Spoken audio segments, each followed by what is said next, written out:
Hi, I'm Rebecca Kennedy. I'm a collections care specialist of Curai Collections Care, and I will be talking about cultural institutions as essential services during COVID-19 and their adaptability and resiliency of culture in the United States.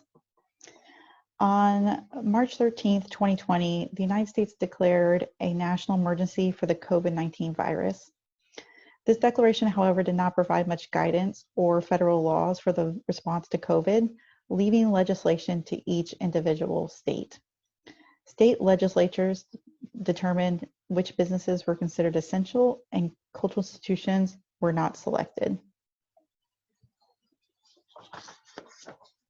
As cultural institutions across the country and territories closed, it was not seen as out of the ordinary to be declared non-essential. Most have experienced long-term closures before, yet as the pandemic continues and the nature of cultural institutions to provide communities with essential services, a case can be made for declaring cultural institutions essential for all future emergencies. Over the last 6 months, we have seen cultural institutions adjust, adapt, and change to continue serving their communities and honoring their missions. Most of this has been through online programming, but several institutions have continued to open their doors for vital and often life-saving purposes. The United States has had previous experience with long-term closures. Most, like the COVID-19 closure, is government shutdowns, primarily caused when the government is not able to agree on an operating budget. The government and all of its programs cease to function. This includes government-funded museums, historic sites, parks, and more. Since the 1980s, we have had 9 government shutdowns, the longest one being 35 days during the winter of 2018 to 2019.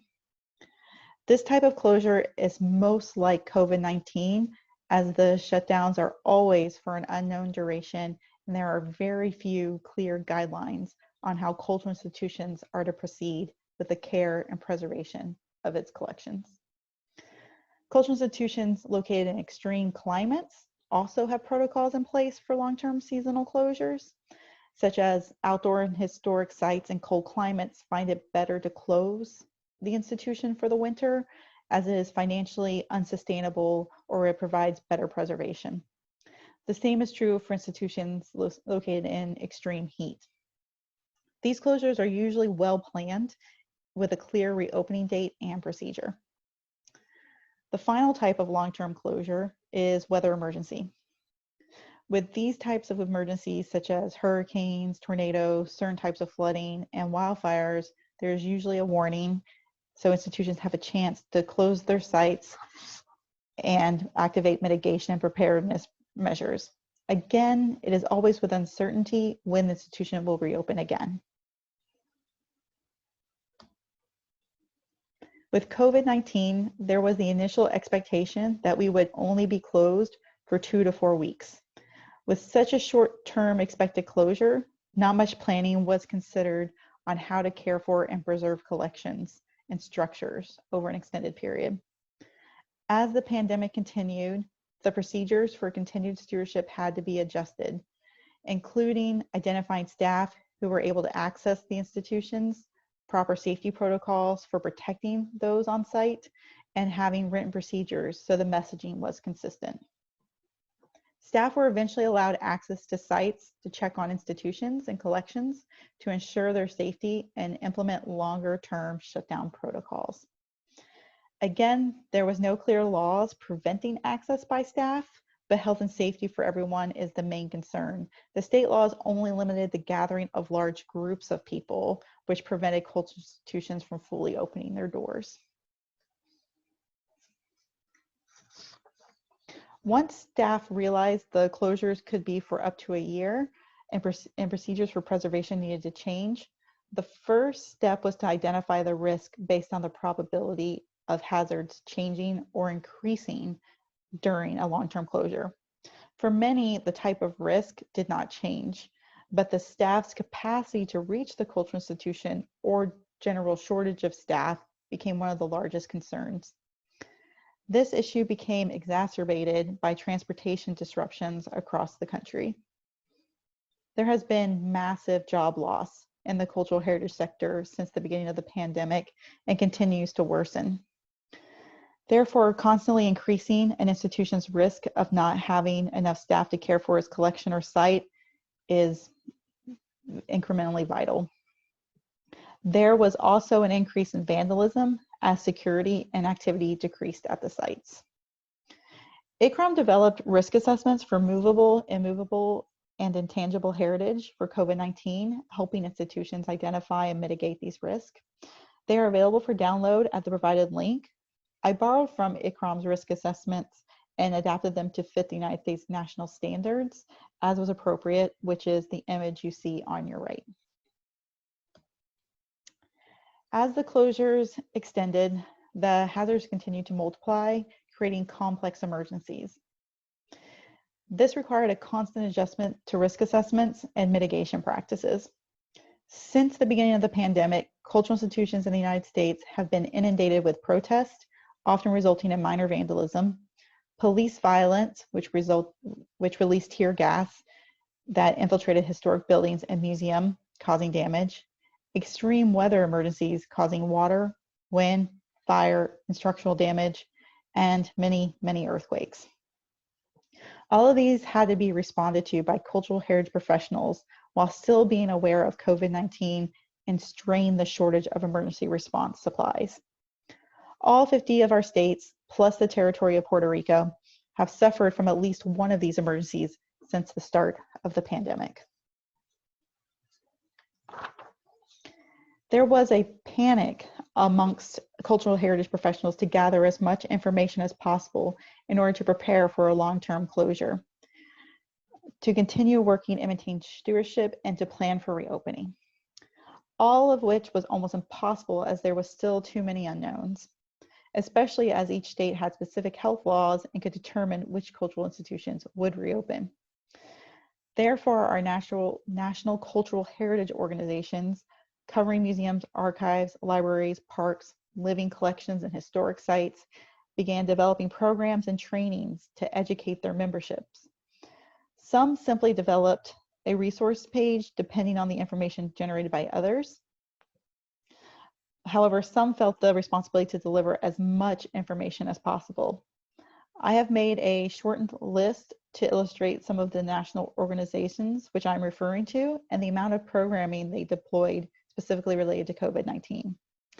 I've also provided the link to their resource pages for your convenience. However, there was a lot of information that was still missing, many unanswered questions.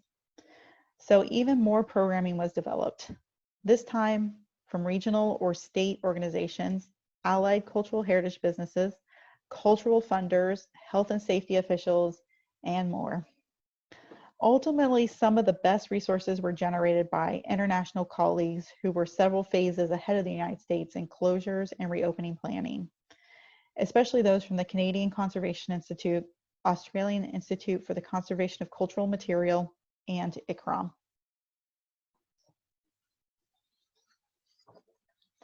Combining the two information tables I showed you, there were a minimum of 135 webinars and 161 publications, blogs, and articles, all related to cultural institutions in times of COVID. That is over 300 hours of information to absorb and understand, which is impossible for anyone in a few short months. It was also anxiety-inducing to miss any information as it might be ideal for you or your institution.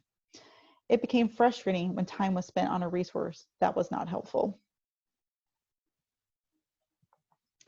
One of the methods I adopted with several of my colleagues across the country was weekly meetups and chats to discuss the new resources.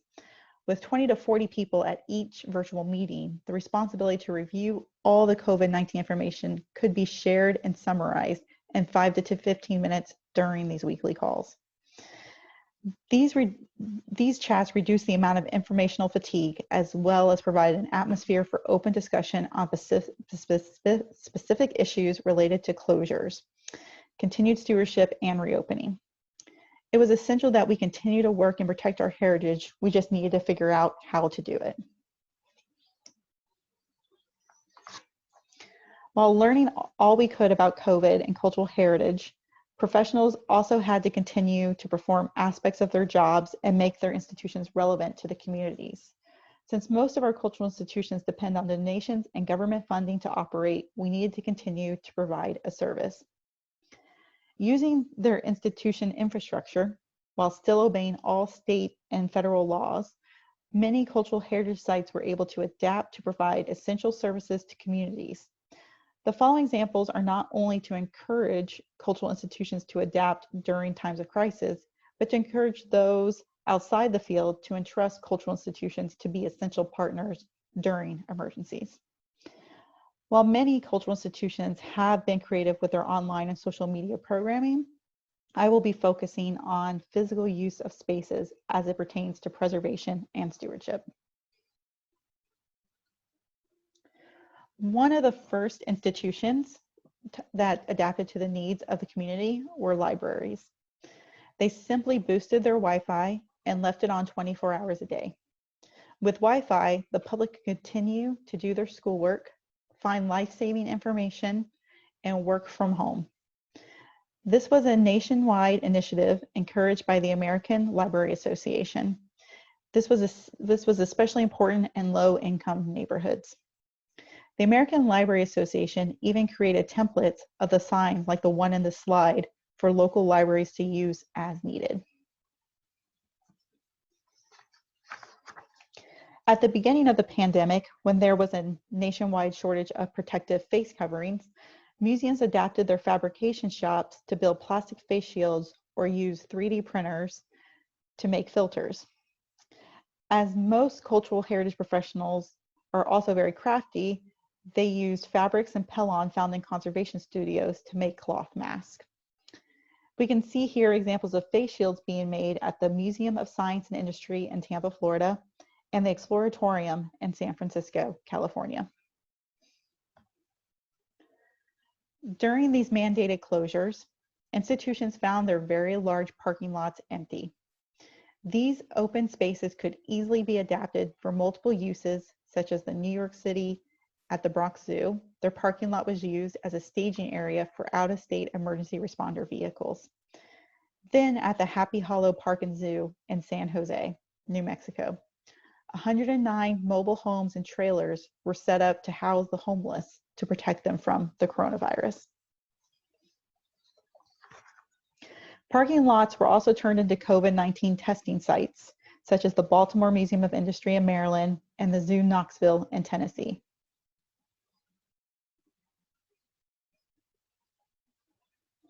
Historic sites and gardens have been adapting to provide fresh fruits and vegetables to food banks or mutual aid programs. They use the history of Victory Gardens from World War II as their inspiration. This helped relieve some of the food insecurity as 30 million people in the United States have lost their job. This project has been adapted by institutions such as the Old Salem Museum and Gardens in Massachusetts, in North Carolina, the Philbrook Museum of Art in Oklahoma, and Colonial Williamsburg in Virginia. You do not need open gardens to grow food, as proven by the Guggenheim Museum in New York City, who is growing tomatoes in their exhibition space. With strict rules on social distancing, blood banks are struggling to find locations that are spacious enough to host blood donations. Cultural institutions have again adapted to provide their spacious atriums, foyers, and naves. Successful blood donations have occurred at the Field Museum in Chicago, in Illinois, and the Washington National Cathedral in DC. Despite the mandates to close, the campaign to #OpenYourLobby was adopted by theaters, museums, and places of worship to provide a safe sanctuary for Black Lives Matter protesters. These spaces provided bathrooms, food, water, and electricity to charge phones. It was still required that everyone using these spaces wear masks and do their best to social distance. These shelters were primarily seen in large cities such as New York City and Washington, D.C. While not directly related to COVID-19, it did occur during the pandemic closures, and there has been no spikes in cases related to the protests. Cultural institutions are one of the most trusted sources of information in the United States. They are trusted more than news media, prompting some institutions to use their spaces and artifacts as messengers of safe practices during the COVID-19 pandemic. And an example here is this lion sculpture in front of the Art Institute in Chicago, Illinois.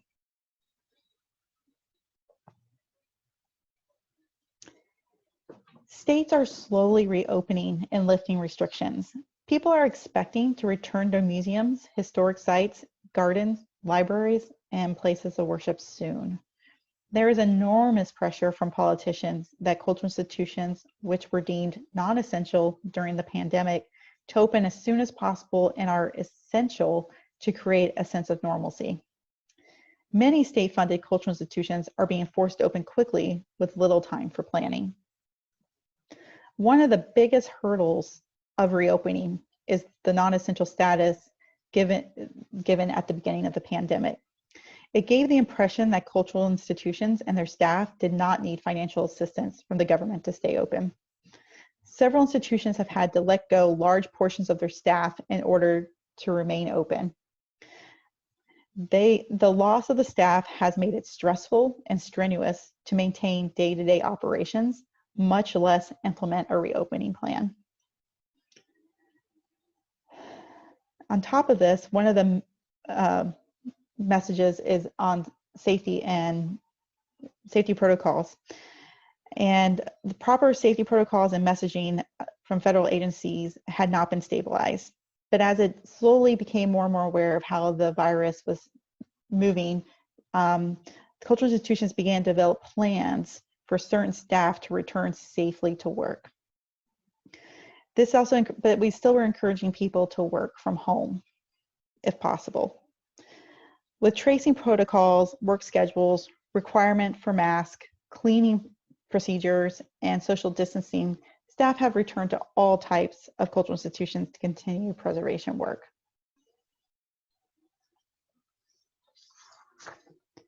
Each institution, due to its staff size, type of institution, and required tasks, are all approaching the return to work differently. But the constants are being aware of the health of the staff. And I have put some suggested items to think about on this slide. There has always been a concern about how the virus has spread from artifact to artifact, or from surface to an artifact, or from artifact to people. With the financial support from the Institute of Museum and Library Services, OCLC and Battelle have begun testing the lifespan of the virus on different materials found in cultural institutions. The project is called REALM. It stands for Reopening Archives, Libraries, and Museums. The project started by testing material in high circulation, such as library books and loose papers. They then moved on to test plastics. They have just published the phase 3 test results and should soon be done with the phase 4 test. Essentially, we are learning the lifespan of the virus on an object is short, and therefore it is discouraged to attempt to disinfect any cultural heritage collections. Isolation is best. I encourage you to learn more about the results of this testing at the REALM website provided in the slide. As I have mentioned, each state has the authority to make their own laws and rules regarding COVID-19. Therefore, we saw some museums opening as early as July, such as in Texas, while some museums like the Smithsonian are still not open. Most of this concern has been over protecting and controlling visitors. Health and safety of people is the most important aspect of reopening. Most are concentrating and developing plans based on these 6 elements. Again, because each institution is different due to staff, layout, and size, all plans are different. To help guide cultural institutions through the reopening phase, My colleague Ann Young of Newsfield and I have developed a reentry checklist using the ICROM First Aid to Cultural Heritage in Times of Crisis framework. This document was published a couple months ago and is available for free to any cultural institution for download and adaptation. We want the cultural heritage institutions to be as prepared as possible for welcoming back their visitors and continuing to serve their communities. Under each scenario for reopening, there is a list of tasks by department or position within a cultural institution. And since it is adaptable to the capacity of the institution, this is just a starting point template. For this to be a more universal document, we could not offer specific advice, but instead could remind cultural institutions to consider topics such as rearranging exhibition spaces, allowing time for installing artifacts, or social distancing protocols in elevators and bathrooms. We also use this checklist to promote safety for staff and visitors to ensure planning according to federal health laws to protect workers from hazardous situations. Ultimately, we titled this publication Long-Term Closures instead of just COVID-19. This was to assist institutions who are closed due to reasons mentioned earlier, such as the government shutdown, extreme weather. We wanted this document to be created and useful beyond the pandemic.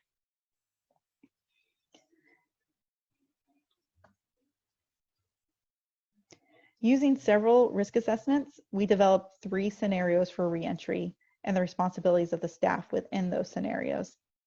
However, each scenario still follows the same steps: activation, assessment and situation analysis, site stabilization, reopening, and ongoing assessment of the situation.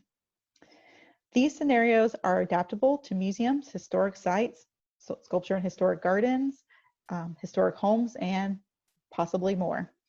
With each state making their own laws for reopening, we wanted to be consistent that no matter the scenario the institution found themselves, if they followed these 5 steps, they would experience a smooth reopening.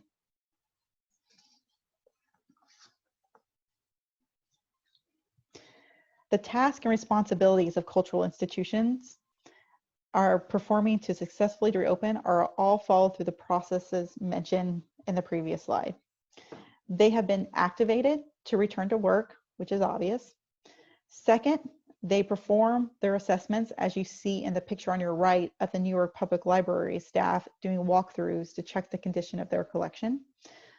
Third, many preservation methods are being implemented for stabilization, such as dusting artifacts or removing vulnerable pieces from public spaces.